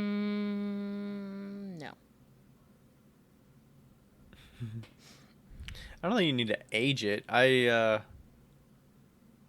mean, I definitely think it can maybe help to let it age a little bit. If I may, Tim C has a really good video. I think it might be on Facebook about this, and it's not necessarily about aging your clay, your clay as much as it is about evening out the moisture. So he actually pugs clay and then he lets it sit for 2 weeks just so it can like find itself. While it's already in like a damp box or something, or he lets it dry. No, it's in a damp He's box. not... Yeah, it's in a damp box, and then Okay. he repugs it. Oh, that's a good idea. So you could do it like that. A lot of people do age their reclaim. It certainly cannot hurt. I keep mine in a bucket and I just put it out on the slab. I think the other factor, and we talked about this with Link on 95. I think we talked about the clay particles and stuff, that if you're reclaiming clay, you do want to keep some of those fine clay particles besides just the bigger clay particles, because if some clays settle down in the bucket and there's a bunch of fine particles that you lose because you're dumping off the water and stuff, that could... I think that's more important in like keeping all of that intermingled in your reclaim than just taking your trimmings all the time and just throwing your trimmings in reclaim. Yeah. And I would say I try to let things dry completely. If it's going to dry like trimmings, don't throw trimmings in that are still wet, like right off the pot, into a reclaim bucket that is like throwing slop. Or really, I would really let wet the reclaim dry pieces. completely. Like really wet throwing pieces. Yeah. Or dry. Yeah. Like if you scrap a really wet throwing piece that you fucked up on the wheel, would you throw it on a slab and let it dry out completely, or would you put it right into a reclaim bucket of slop? I'm 50-50 on that. Like sometimes I let it dry and sometimes I throw it in. Yeah. It depends on how hard the clay was originally. But I will say, and this is important to know, that if you have a leather hard piece and you put it into water, it's not gonna change. It'll be like this hard, leathery, hard in wet slopness. Yeah, the only time I would put wet slop right off the wheel, like throwing, would be if I immediately messed it up. Yeah. I would throw it in the reclaim, but I would not let it sit on a board and then I realize there's a hole in the bottom and then throw it in the reclaim. I would let it dry completely. Yeah. But yeah, if you're gonna not age your reclaim or if you're not gonna get like the fine particles, mix it in with a little bit of new clay. That should help. That's my suggestion. Yeah. Yeah, when we always reclaim clay at NKU when we were making it, we would make fresh clay and then there would be a big trash bucket of reclaim, and you would usually like half cut your new clay with reclaim. Yeah. for one, it like helps it get into a consistency, because otherwise it can feel, I don't know if the new clay feels more like short or Yeah. something, but I think the reclaim just helps it get more plastic Yeah.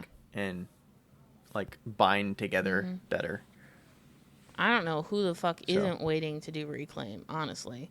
Like, yeah, who's like throwing their stuff immediately onto bats yeah, to reconstitute it immediately? if you are doing that, tell me what drugs you're taking, because I need to know. Like, Maybe they don't have a lot of clay and they're just reconstituting every single bit that that's they what's have. happening to me right now. I don't have any clay, and I'm like, shit, I need to start reclaiming. But you don't have a lot of slop, so I it's have like, 2 buckets right they're now because scrapped. it's since last year. I have 2 buckets of slop in a year. I and a remember half. we talked about in the episode that you were wanting to make a plaster slab when you were over here one time, and we never did that. No, we did. Because you were talking about reclaim. We did. Oh, I took that. Okay, so update from a long, long time ago. Remember the plaster slab that we made in the bucket that you like did the wrong recipe with? Yeah, and it was like too wet. Well, I took it out of the bucket and ended up giving the bucket to Merritt, and I put it on top of my shelf and let it completely dry. It's good as new. Because it was Sweet. really spongy for a while there, but it seems to be fine now. I did my Okay. first. We'll see how long that I holds did my up. first reclaim session on it this last week. Mm-hmm. Cool. Oh, this is a personal favorite. This question. Anonymous. Anonymous. Has got a few questions in here Yeah. today. Okay, how would you tell someone you don't want to make them a custom piece? I told someone, surely you'll get a mug from me at some point, while we were talking about handmade gifts around Christmas, and they proceeded to tell me about what they want in a perfect sized mug they have that they could show me, and I just kind of laughed it off at the time, but it came up again recently. They're a sensitive person, and I'm not great with confrontation. But that's really not what I was offering. If you've been in a similar situation, any tips? Oh, and this someone is a good friend, not just some Joe Schmo. Oh, What a predicament. What a predicament. that's a tough situation. See, if they're close enough, like my mom or dad, I would just be like, I'm not fucking doing that. But if it's like a good friend that, you know, feels like they're supporting you and they're really excited. I feel like you would have to come up with a way that you could kind of meet in the middle a little bit. Like find what they do like and see if you can tweak something that you already make. If you're open to it. Like that's what I would be willing to do. Not that I want to like go out of my way. Becca's shaking her head. She's like, on no fucking occasion will I budge one bit. I'm trying to meet in the middle here, Becca. I think it's because I know this is an anonymous question. I know who posted this question, and I answered them directly. But they don't have fucking time. They don't have time to do any customs. No. I'm not saying make it a custom. I'm saying if you find out that they like a certain thing that you make, like maybe you offer that to them at the price that you would normally sell it and just give them first priority and be like, hey, you really like this one? Do you want to buy it? Okay, It's this price. Okay. See, I think that I would probably, since this is a good friend, I would probably be so fucking blunt. I'd be like, I think it... What if you crush this person from ever wanting to support your business? No. Absolutely not. That's not what I'm saying. I'm just saying, like, oh, surely you'll, like, where, they like... Surely you'll they get a like mug from start me at to some say point. all the things, and they just like laughed it off or whatever. I don't. Anyway, I would probably be like, so here's the thing. I'm really busy, and I don't want to do that. Like, I would absolutely love for you to buy a mug from me that I've already made, but I do not have the time to do custom work right now. That's all I would say. That's truthful for sure. The custom thing. Yeah. I feel like the meet in the middle is like giving them preference if they do like a certain thing.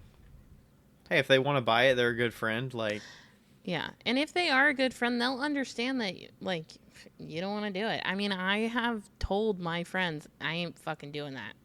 Like, not in those words. I think the wording when you get to the I don't want to do that will make them feel bad. Okay. Then, But that's the only part of it that I would like soften. Then say, personally, that's what I would do. That is not in my wheelhouse to do. Like, you can word it differently. Just be like, it's Christmas time right now, and it's really busy, and also after that, it's also busy. It's busy for the rest of my life. I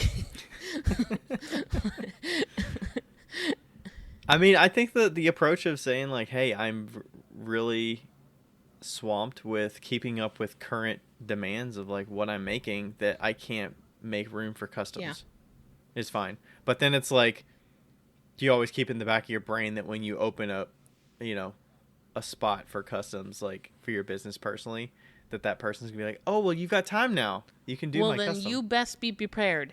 Like, I don't think anybody should do customs, but that's just me.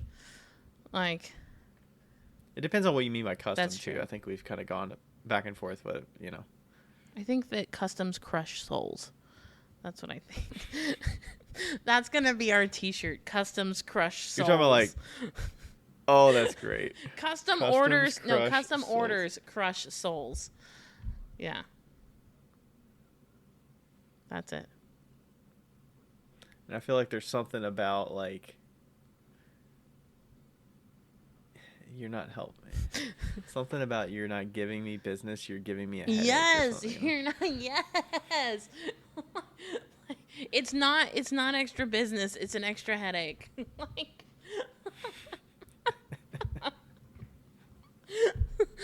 oh, custom fucking orders. Customs. Oh, man. Oh, oof.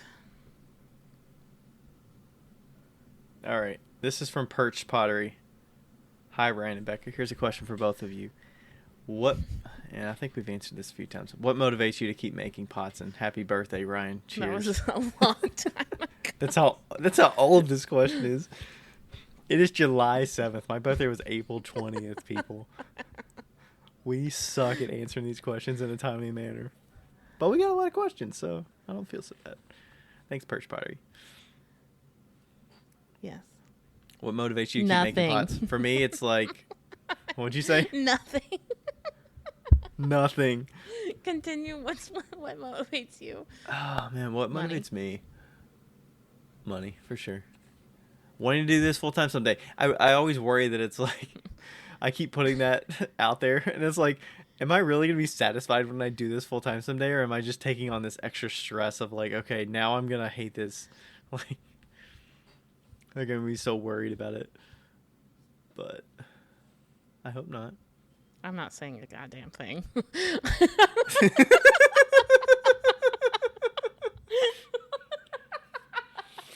But I think I got to put myself in a situation where it's like, I know where I can cut ties with certain things and I can keep doing certain things. And hopefully I get to a point where I'm happy with what I can pick and choose from and it sustains me. Okay, what motivates you? Okay, what motivates you is that you want to do it full-time someday and money. What motivates me? Not dying. That just sounds so callous for me to just say I want to. No, I think those are very realistic things. Those are realistic. I mean, I do appreciate the customer interaction too, but... Oh, but let's be honest. Like... I like the feeling of selling things. For one, the money, but also, like, it feels good when somebody... buy something. Like, wants to buy something without you having to, like, get them into wanting to buy the thing. And that's money motivated also, but it's also, like... Hell yeah. Can I tell you a short story really quick? I was at the farmer's market and Sarah was with me, my friend. And she's never been to a farmer's market with me or like a sale or anything. And like somebody's looking at my pinch pots and they go, what would you use these for? And I'm like, anything. Like, you know, like salt. Anything.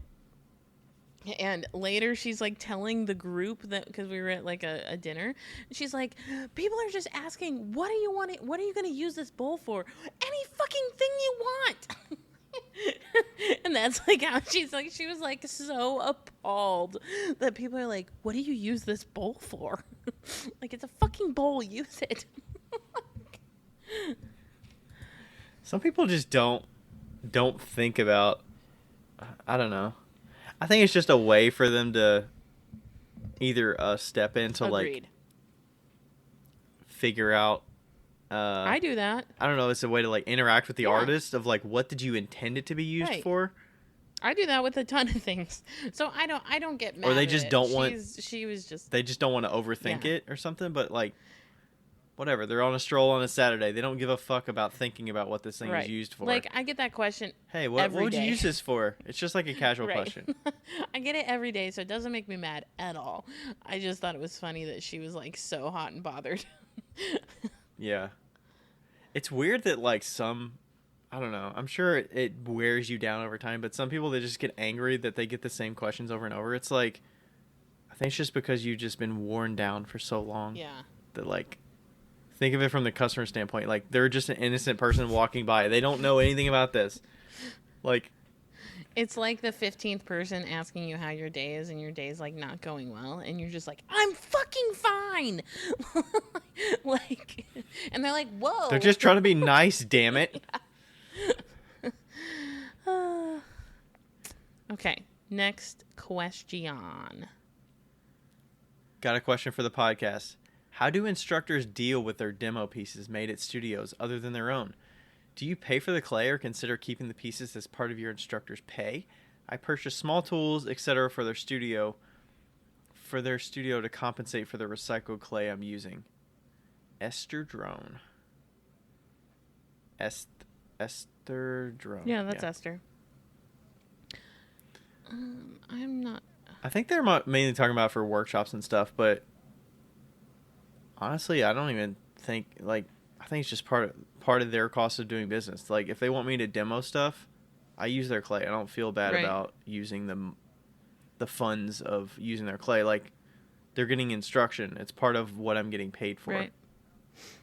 That I'm going to need to use clay. And usually if I were using extra clay, I would use like reclaimed clay, or if, students left behind clay from sessions prior and it just was sitting like a half a bag sitting there, like that's the clay I would pick up and try to use. I'm not going to use a brand new bag.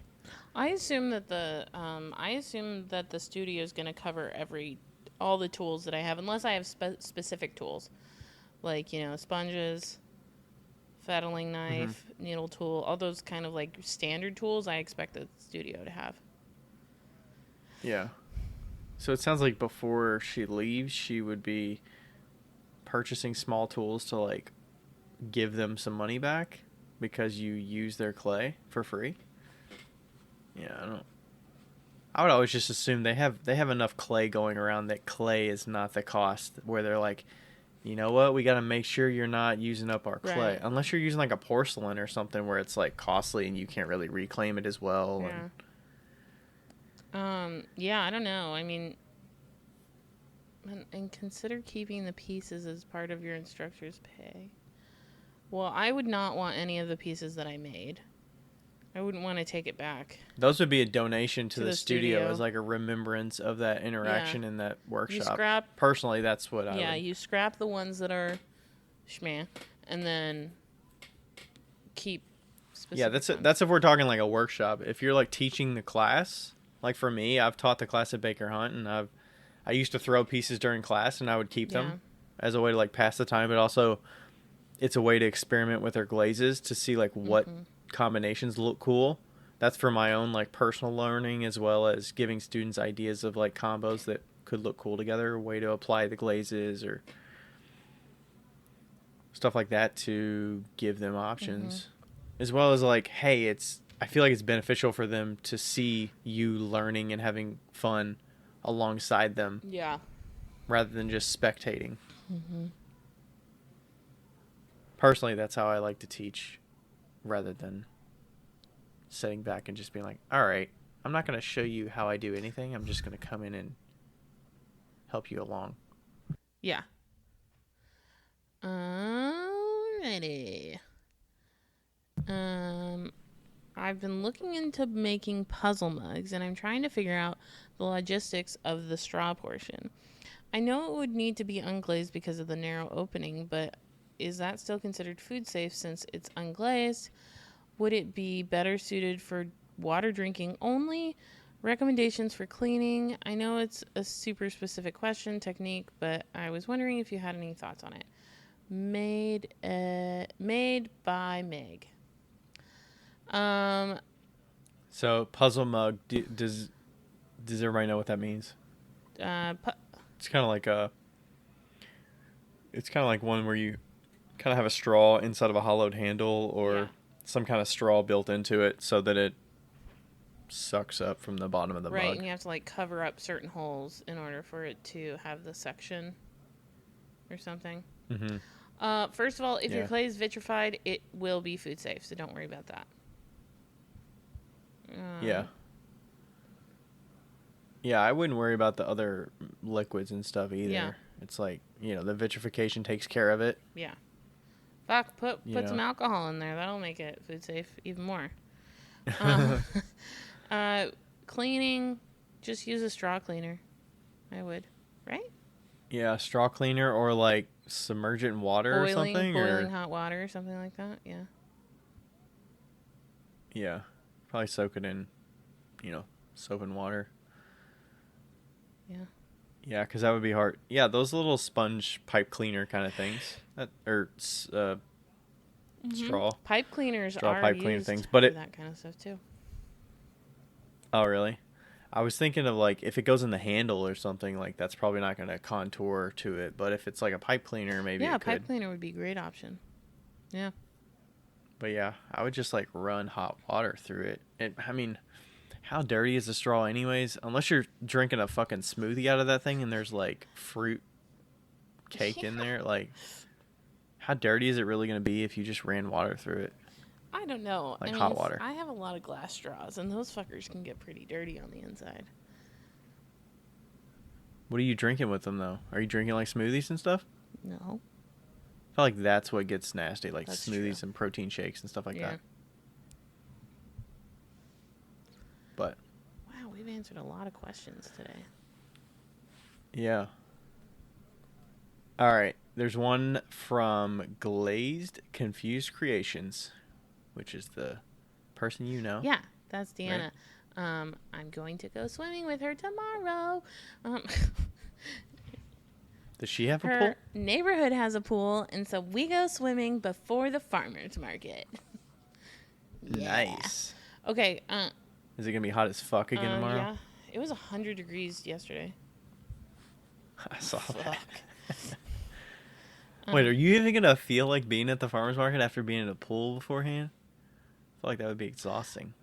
So last week it was fucking great because I felt like it like cooled my body temperature down and I wasn't hot like on my way there. So I felt like I was, it was nice. And plus Deanna has,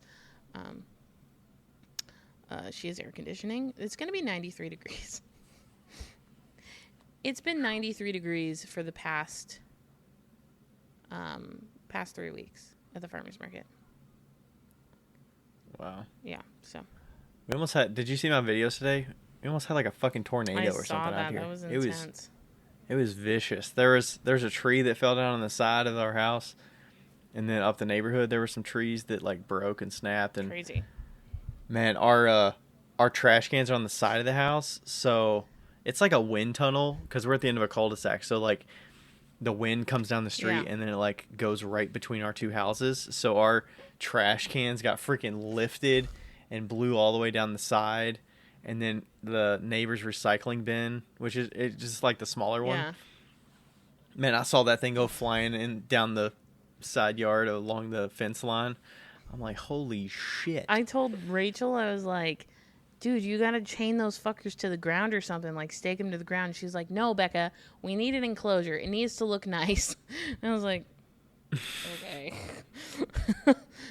Well, it's kind of like you got to, I think they weren't in front of they weren't in front of the garage, Yeah.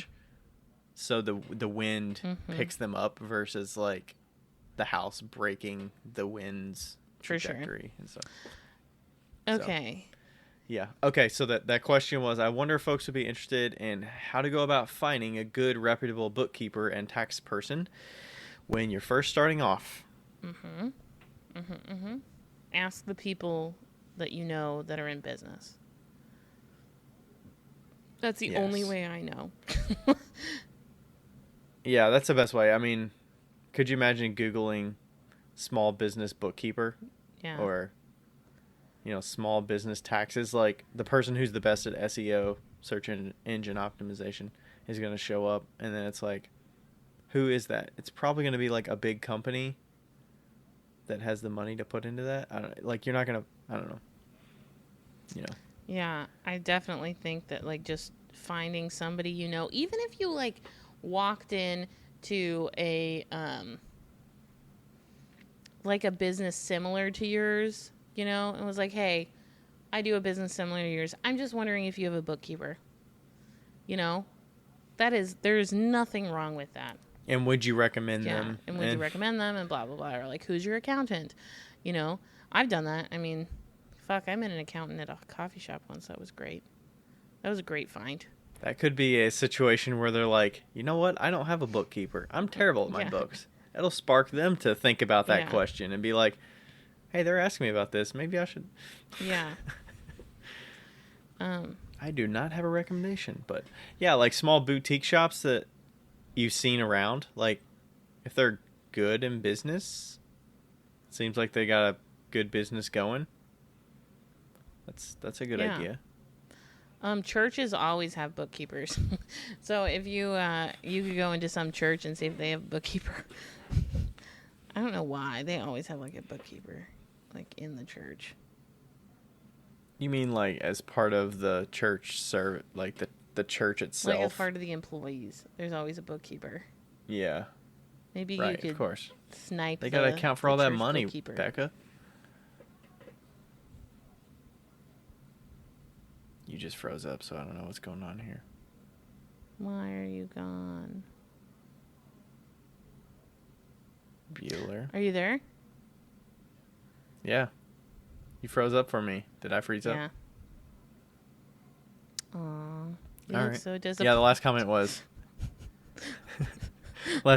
yes, they got to keep track of all that money in the church. Oh, yeah, because it's a business. Anyway. Okay. Should we do one last question? Pick your pick. Yeah. We answer that one. These are keep reshuffling and stuff. All right. Hi, Ryan and Becca. Damp, wet boxes. What can you put in the bottom other than potter's plaster or POP? I think that's like pottery or plaster of Paris. Perlite, wet sponges, options. You guys rock. Thanks. That is how do you say that? Malakaway. Malakaway? Malaka? Malakaway? Malakaway. That reminds me of Malaka is a thing to say on a bright Hawaiian Christmas day. That's the Off of Christmas Vacation? No. Melikamikimaka Yes. is the thing to say. Yes, that's off Christmas Vacation. Or it's just a fucking song. Yeah, but that's what I associate with. Melikamikimaka. Anyway, well, wood molds, canvas molds, sponges. Drywall can mold. I have drywall pieces in the bottom of a couple of mine just because I need something flat. And it fits in there. It's like a good temporary solution. Yeah. I would say that's not a bad option. I don't know about wet sponges. It doesn't seem like that would be as flat and like work that well. Well, also, I don't think you actually need to put anything in there, Yeah. You don't. I mean, it's going to generate moisture just from having pieces that are already wet in Yeah. there. I would say It's going to be its a own. good solution is putting plastic over the piece and then putting the lid on. Like putting it over, not the piece, but putting it over. Well, yeah, you could put him like a flat plastic sheet over all the pieces and then put the lid on, or put plastic over the whole bin and then put the like clamp the lid on. That should help a little bit. Mm-hmm. Yeah. I would go with something that keeps it flat. Like you could always use. I mean, it's not really going to fit in there the best, but you could use like your plastic bats or something. The plastic's not going to mold or anything. Just put a big plastic bat in there. I have that in a couple of them just for like filling the gaps where Yeah. my plaster or my drywall board does not fit. Yeah, and you could put like if Um, you put plastic bats or any kind of like plastic down, you could put water under that, so that it mhm. What about like Hardy backer board? You could probably use Hardy that, would right? work. Yeah. Hardy yeah. That would that can absorb water. It's like, you could have some water underneath it. Yeah, I maybe would Or put like just I think I would put like Hardy and then under the Hardy put like some risers and then just pour some water in there. mhm. Well, some of the damp boxes will have that kind of little channel if it's kind of dented in the bottom Yeah. where the Hardy's going to sit on the That's on true. the like raised Yeah. part, and then the water will collect in the little dimple I might area. be I might want But it depends on the I wonder if bin. you'd want to like drill some holes in the Hardy so it could escape. Because the thing about Hardy is that it is absorbent, but What the escape? water, the water to escape. Hardy is absorbent, but it's made to like absorb the water and stop it, essentially. Um, So if there's water that got on top of it for some reason, it would sit. it wouldn't sit. It'll still like absorb it out, but it won't go out the bottom of it. Like how. So that's why you talk about risers and also drilling Yeah. holes just to help it escape. I mean, I don't know. I've never like just stuck it in a thing of water, but like Hardy backer is literally to put behind. It's to put on the siding of your house. It's to do as a. Is that for Yeah. siding? I just knew it was for tile. No. It's for siding. You can have Hardy backer siding for sure, and I didn't know that. and tile behind tile. So yeah. Mm-hmm. I remember one time. Yeah, there's some good options. I would guess that it's probably like, hey, I don't want to spend the time to make plaster, or like I don't have the facilities to make plaster. Which reminds me, I need to make some new plaster slabs. Yeah. Because mine are hitting their limit. Yeah. But yeah, Hardy backer. Wow. That's a good option. I've got some in here that I've been using to like reclaim some stuff on, but I'm like, oh, maybe I should just cut this up a little bit and put that in the bottom of some of my damp boxes that Yeah. are. Oh, also I don't want to do. if you're plastic. gonna use Hardy backer, all you have to do is score it and snap it. You don't have to. It snaps. So just so you know. Yeah, you don't need like a circular saw or something like that. So cool. It is fucking late. Yes. All right. We just hit 2 hours. Boom. All right. Thanks everybody for listening. Check out Becca's consultations. You need to figure out a clever name for that. I know. My Instagram posts have been really clever though. I like those. Yes, those have been awesome. Yeah. Anyway, How long did it take you to come up with like those? 5 minutes. Really? Oh my gosh. People that are just that perfect with words, it's like, how long did you spend? I would have thought like 30 minutes or something. And you played around with some different, 5 minutes. I think Done. that whatever comes to you first, like the first one was, do you suck at throwing? And then, I don't know, I just like add in words and I'm like, oh yeah, that sounds good. And I don't overthink it. Yeah. Nice. Check out Becca's booking, consultations, the Patreon. You've been posting stuff on there. Yeah, I've been doing pretty good. Nice. Yep. Have you put a lot of effort into it so far? I put a medium amount of effort, probably like 10 to 20 minutes a day. That's good, though. That's like regular. Yeah. Tomorrow. You're watering those flowers a little bit. Tomorrow we're going to talk. I do a little tool post. I don't think I need the extra post. I don't know. There's not a lot of interaction, so I don't know if people are actually gaining anything from it or not, but whatever. That's what's tough with the Patreon. I feel like, I don't know, like I would want to see Potter that gets a lot, like does Danny get a lot of interaction? I think he on must. There? You know? He must, yeah. Because it seems very one-sided, at least from what we posted for Wheel Talk. Like there's not a lot of interaction, but it's also depends on what you're doing. Right. Super interesting. And also they take a ton of fucking money. Tons of money from you. Like, I think they took the platform. Yeah, like I'm making quote unquote $330, I think, or whatever. And I think they took like $60 out from fees. Yeah. Mm-hmm. Wow. Yeah, I should have just started my own Patreon. I should have just started a fucking YouTube subscription. That's what I should have done. So, anyway, moving on. Have a fabulous night. Options. Yeah, thanks everybody for listening. We'll see you next time. Bye. Bye. Yo, higgity yo. It's Becca here. Hey, just so you know, thank you for listening. And also, we have... What do we have again?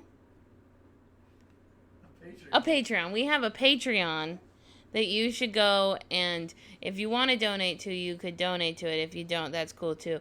But just Google Wheel Talk Podcast Patreon. Don't do the other one, because there is a Wheel Talk on Patreon, but it's not us. So make sure you get the right one. It's in the show notes. And also, leave us a review, because they're fun to read. Okay, bye!